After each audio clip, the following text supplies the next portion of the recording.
I must have absolute silence. Excelsior! Oh. Everyone, it's Ethan McKinley, of course. This is Questionable, and I'm here with one of my favourite people on the earth. Not guests, but people. Mark Edmund leads the sexy Hollywood lifestyle of an investigative journalist. He's won many awards. You'll see him appearing in various shows of the past couple of years. Scientology and Me with Leah Remini has appeared on. He's also presented and been on stuff like Scandal Made Me Famous, Secret Societies of Hollywood, and The Rich and the Reckless. And he has an amazing new podcast, by the way. Tell us about that, Mark. It's The Grey Zone, right? Yeah, it's The Grey Zone, and it's hard to tell you about it because it is indeed the Grey Zone. It's confusing. It's a little bit of my life. I go back and basically the theme for the entire show is if people send me enough money, I will do active investigations on the show. If they don't, I go into my archives and basically reveal how I got that story, right? Which oftentimes is more interesting than the story itself. Make sense? Well, yeah, the reason I want to talk to you, because you're kind of the amazing LA gumshoe that you are. You know the seedy underbelly of Hollywood. I keep hearing all this stuff about Stan Lee, and I'm a movie fan and a Marvel fan, and I guess Disney and Marvel movies now have kind of have become the modern version of Star Wars, if you will. I guess for little kids now. Sure. But the figurehead of all this is the modern day Walt Disney, still living, this avuncular character that is Stan Lee, goes to all the cons.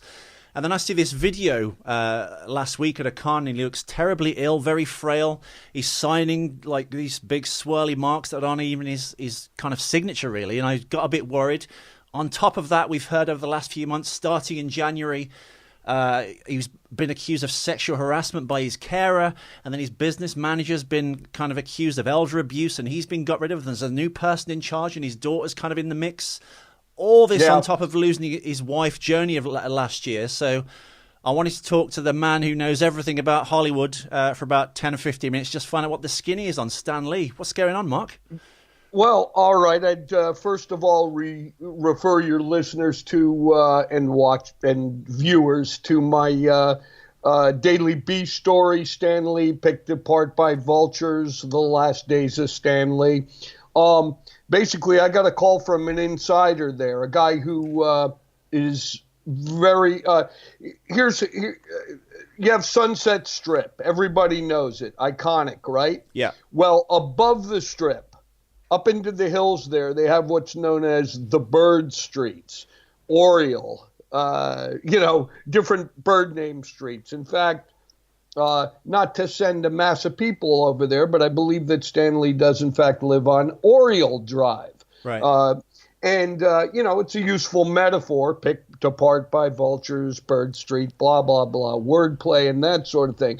But the friend who called me was very concerned about what was happening with Stan Lee. And he pointed directly at Stan's... this is your inside source that's close to kind of Stan's camp, as it were. Exactly. And Stan's camp has been diminished to Stan, who enjoys sitting on his couch, overlooking his pool, and thinking about his wife, who he lost not too long ago, Joan Lee. Yeah. He loved her very much, and this is where he likes to be. Unfortunately, there are still people who want to drag him out to these comic book conventions and, suck him dry for, however they can monetize his signature. Yeah. Right now, his signature goes for about $120. Anyway, my source inside told me that he was worried about Stan. And he was also worried that Stan's daughter, J.C. Lee, who to anyone's knowledge has never worked really a day in her life. She's 67 years old, in fine shape. I can't say the same about her mental acuity. But anyway, she has a serious spending habit. Whether it's, buying a raft of Louboutin shoes or whatever. She keeps a lot of the Beverly Hills store proprietors in business, so to speak. Sure. Stan should be worth billions of dollars. Stan maybe, according to my sources, maybe has less than $10 million in his available. Which is strange because he's I guess the face of Marvel, even though he does not kind of part of it in that sense. But he appears in all the films in cameos. He's of course like essentially a celebrity face, and he's still, until last year it seemed, very sharp, very with it, very like personable, avuncular, very kind of chatty, if you will, when you see him on these TV shows and stuff. And then he seems to have taken this right angle turn, and I'm seeing all this stuff. I mean, Deadline, I think this week, saying, yeah, he's a former business manager. He's been accused of elder abuse. Like every single like publication is lighting up with all these like confusing Stan Lee stories, really. But it all seems to be like him circling the drain. I'm just worried no one's around him that's good for him, including family, it seems.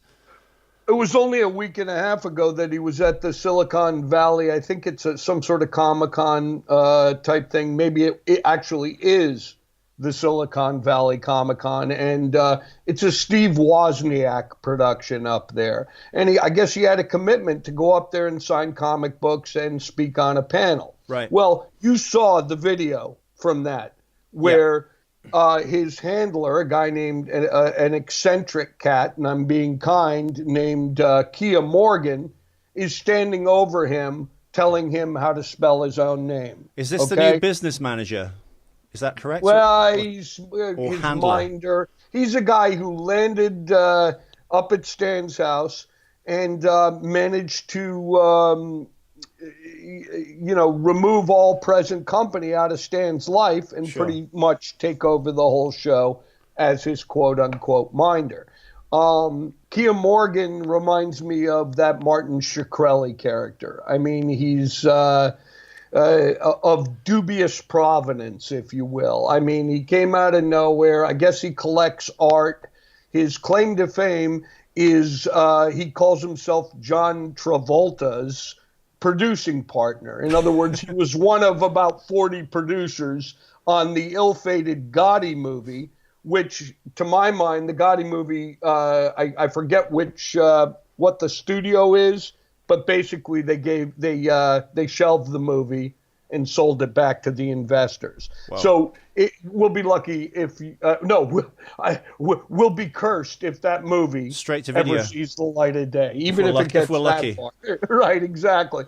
So Kia's this Shkreli type character who, I got on the phone and I'm like, all right, so you're with Stan. How is he? Blah, blah, blah. And this is a guy who punctuates his entire conversation with litigiousness. Like he's going to sue me if I portray him wrong.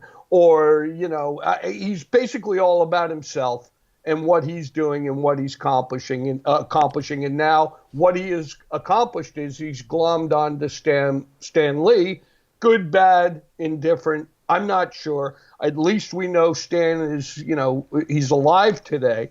However, I'm fielding reports from people who were actually at that particular Comic-Con that I mentioned, the Silicon Valley one. Yeah. And, one guy, he said, my God, Mark, I brought my son to this. It's a once-in-a-lifetime opportunity for him to meet my hero and his hero. I mean, Stan Lee has, a generational appeal. Sure. Certainly. And, especially the comic book geeks like yourself. Well, I think now he's ascended to be appearing in these Marvel movies and they're like breaking like 1.5 billion. Even, like you said, little kids like know and recognize Stan more so than perhaps he ever was before. Sure. Yeah. Sure. Now, so anyway, okay, where was I? Okay. Silicon Valley.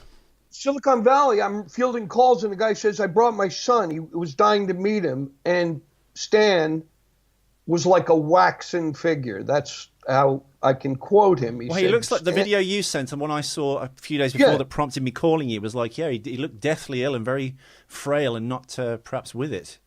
Yeah, and for God's sakes, he's 95 years old. He's just recently suffered a bout of pneumonia. I mean, let's face it, mathematically, the man is not long for this earth. We like to think that our icons and our heroes will live forever, but the fact is they don't. No. And, there's an estate there. There is a lot of memorabilia floating around, and that's where these other vultures come into play. One would be Jerry Oliveris, who has been around Stan for years, who, basically comes up with partnership schemes. Is he not protected, though? I mean, he's got his daughter that you mentioned. He's lost his wife, Joni. What other family does he have, and why is he not being protected perhaps by Disney in some respects and any other kind of entities closer to him than these kind of unscrupulous business people perhaps? They're kind of just waiting to pick the carcass, if you will. Yeah, well, no, Disney's not going to protect him. Disney made their billions off him, with the Marvel sale. It just seems like a weird, ever since Joey, this chain of events where it's like the sexual harassment from his carers, and then a month later it's something else. No, it's the business manager being accused of elder abuse. It's like this awful... I would say that accusing Stan Lee of sexual abuse is, in and of itself, elder abuse. I mean, for God's sakes, I mean, it's hashtag Me Too season, though. You know this. Come on. Well, yeah, but I mean, everyone's for the chop. They're seriously barking up the wrong tree with Stan Lee. He's not molesting anybody, but these are just machinations of people. A shakedown. Yeah, exactly. Yeah. It's a shakedown. The other guy would be a guy named Max Anderson, who was Stan Lee's longtime road manager, per se. The guy who takes him out to signings. He signs, books at these conventions. Yeah. And Mac Anderson handled all the money. Now, in the back, to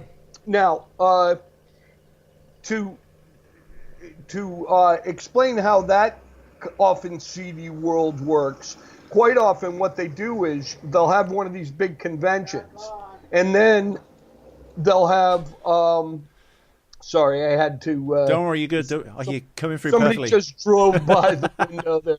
All right, so anyway, at those conventions they have private sessions. You go to a hotel room or a part of the convention center where they put up some screens. Mm-hmm. And then the book dealers, comic book dealers from around the world will come with 500 books for him to sign for their stores. And, at $100 a signature, do the math. That's a lot of money. Yeah. That's a lot of cash. And it is an all cash business. Where does that money go? Many suspect that it went into Mac Anderson's pocket. And, Stan's just sitting there signing. He doesn't know what's going on. There's no accounting. And that's, the vulture aspect of it. So, to his dubious credit, Kia Morgan has gotten Mac out of the picture. He's gotten Jerry Oliveris out of the picture. But I will say Jerry Oliveris had somewhat of a soft landing because he managed to get himself an $850,000 condominium in West Hollywood. And there's a check for $300,000 that he moved during a brief window when he managed to get power of attorney from Stan Lee. Make sense? Yeah. So, so there's a lot of money being moved and memorabilia being moved out of Stan Lee's possession. And, look, you can't take it with you. I think Stan is sort of like, hey, you know what? I can't take it with me. Yeah. I would like for my daughter to be taken care of, but she's making it very difficult. With her spending and this, that, and the other thing. So is she not jealously protecting him from these Jerry Oliveira and Keir characters there and these people that were accusing him of sexual harassment? Why is she not stepping in to kind of protect? Because there's never an unselfish act. Why is she not protecting his fortune? Because it will eventually be hers, I would imagine, right? Well, I would think it would be a question of competency. I don't think, I think she needs a minder, and that's my opinion. I don't think that she's capable of making executive decisions for her father, and I don't believe that she has been given that power. Right. And truth be told, I don't even know who has that power other than Stan. Is it just that the one daughter and no other relatives, though, of the Lee family? That's it. JC, that's it. It's, it's the two of them. And the way they like to frame it is it's the two of us against the world. But now Well, the world's, yeah. That's pretty dramatic, but the fact is that the world loves Stan Lee. They really do, you know, and, you know, it's just that he allowed people into his life who want to take advantage of him. This is an age-old story in Hollywood. I've seen it so many times. You know, it's not it's not so much your friends, but it's the hangers-on. You know, it's the people that they bring up to your house who are casing the joint, who are looking for an opportunity. And unfortunately, the people that did that early on with Stan Lee were playing the long con, it seems. In other words, they started out looking like, you know, we're on the white horse and we're going to save the day and we're going to go out and tour the world and we're going to make a ton of money. But all that money didn't wind up in Stan Lee's bank account. Sure. It wound up in theirs. And, you know, so there are lawyers that are trying to make sure that they can get this back. Let me give you an example. Mac Anderson, he runs something called the Stan Lee Museum.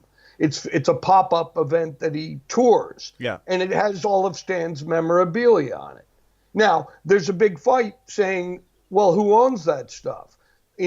Stan and his lawyers claim that all that memorabilia, like an Iron Man costume or, you know, whatever, you know more about the memorabilia than I do. Costumes, all that stuff. Sure, all that stuff. It's worth untold millions. And Mac Anderson is making a claim on it. Well, he's been out touring this stuff, but he's also been taking the proceeds. How much do you want? You know? Once again, the vulturism in this whole thing is astounding. And there are people stepping up on the internet. You see Kevin Smith, you know, who just he offered that Stan could stay at his house, didn't he? That was like some kind of gesture. He must know what's going on. I promise you that this may be, you know, heartstrings, knee-jerk sort of, you know, what can I do reaction, as people often do on Twitter. But I promise you that Kevin Smith is being completely honest about what it is he's offering. And, you know, listen, come stay with me. You know, and I think that, you know, that Kevin, who's, you know, suffered his own health problems recently. He had a heart attack, for anyone, well, for the two people probably listening who don't know, Kevin had a heart attack about a month ago. And and it's really... But Kevin also has kind of remodeled himself over his career from film director to this kind of new Stan Lee type character where he does all the cons. In fact, many of them with Stan, so they're very like close friends. So I know Kevin's offers are genuine. It's just, can Kevin get to him, I would think. I don't know. And I know he's trying to reach out. In fact, the original source that I mentioned at the top of this is trying to reach him to try and find a way in for Kevin. Sure. To help him out. So, have you spoke to Kevin about this? Have you got any inside track information that perhaps Kevin may not know that you could help with? I reached out to him through intermediaries. I passed some information along because Kevin initially came out and said, "Oh, this guy Mac, Anderson, he was so good for Stan. He's always been a good." He referenced a comic character. I forget the name, but he said, you know, Stan is this guy's major domo, so to speak. You know, I mean, that Mac is this guy. He was tragically misinformed. You know, Mac Anderson is a rank, in my opinion, a rank criminal. Sure. You know, and he's been extorting from Stan all these years. And once Stan started, you know, his health went on the decline. That's when he made his real move. And, you know, so it's a good thing that he's on the outs. It's a good thing that a guy named Jerry Oliveras, another guy in his circle, is not out there, you know, pitching these crazy Stan Lee's blood and, you know, selling Stan Lee's blood. Yeah, I heard a rumor that his blood was stolen recently. Is that true? That's one of the things I actually missed off my list, but I saw that yesterday, that his blood has been absconded for something. Is that... accurate? You know what, the report that I got that seems to be the most accurate, that he did get his hands on some of Stan Lee's blood, and he actually thought that was a cool marketing idea. Yeah. That's all I know. I mean, it's pretty grotesque, if you ask me, but you know, who knows what people are willing to buy. Is Stan going to these cons of his own volition, or is he being kind of forced? They seem to be kind of running him ragged. I mean, if you're a conspiracy theorist, to kind of like finish him off quick, like going to all these cons, all these planes, these, you know, interchangeable flights, waiting at the airport for an hour. Stan should not be flying. Period. No. Yeah. End of story. I mean, he has, he's had a nurse around him. She's not even a registered nurse. Is this the shakedown nurse from January? Or is this a new person? No, there was another person, and she was literally signing off on him flying. And whereas any medical professional, even a real nurse, would say, no, he's 94. You can't fly. Yeah, exactly.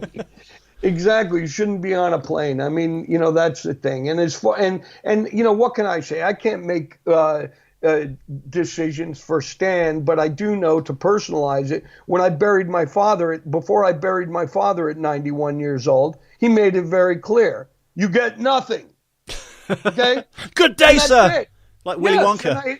Yes, and I had nothing to worry about. I had no concerns. Sure. You know what I mean? I had to go out and make my own way.